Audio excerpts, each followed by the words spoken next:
Circular উদ্যোগত আহি আমাৰ এই পৰিয়ালটোক আমি দেখা কৰিছোঁ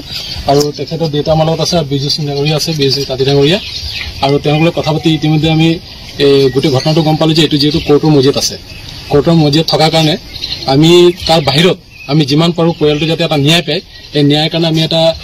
গুৰুত্ব সহকাৰে কথাটো চিন্তা কৰিছোঁ। আৰু ইতিমধ্যে আমাৰ চাহ জনসংঘ আছে ৰাজ্যিক সভাপতি দুলেনাথ ডাঙৰীয়া এই গোটেই কথাখিনি ৰাজ্যিক সভাপতি দিলীপ শইকীয়াৰ লগতো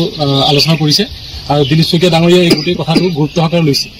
আৰু আমি নিশ্চিতভাৱে আমি ইতিমধ্যে অলপ আগত আমি পৰিচালক মহোদয়ক লগ কৰিলোঁ, তেখেতৰ লগত কথা পাতিলোঁ আৰু গোটেই কথাখিনি কথা পাতি তেওঁলোকক জনালোঁ। তেওঁ ক'লে যে আমাক আশ্বাস দিছে যে গোটেই পৰিয়ালটোক কিবা এটা তেওঁলোক আমি যিটো দাবী কৰিছোঁ, দল সংগঠনে যিকেইটা দাবী কৰিছে, আমাৰ ফালৰ পৰা আমাৰ দলীয় ফালৰ পৰা যিখিনি আমি দাবী কৰিছোঁ ভাৰতীয় জনতা পাৰ্টীৰ দলৰ ফালৰ পৰা, সেই গোটেই কথাখিনি তেওঁলোক শুনিলে আৰু শুনি পেলাই আশ্বাস এটা দিছে যে নিশ্চয় খুব সোনকালে বাগানৰ মালিকে এই কিবা এটা সিদ্ধান্ত এটা ল'ব।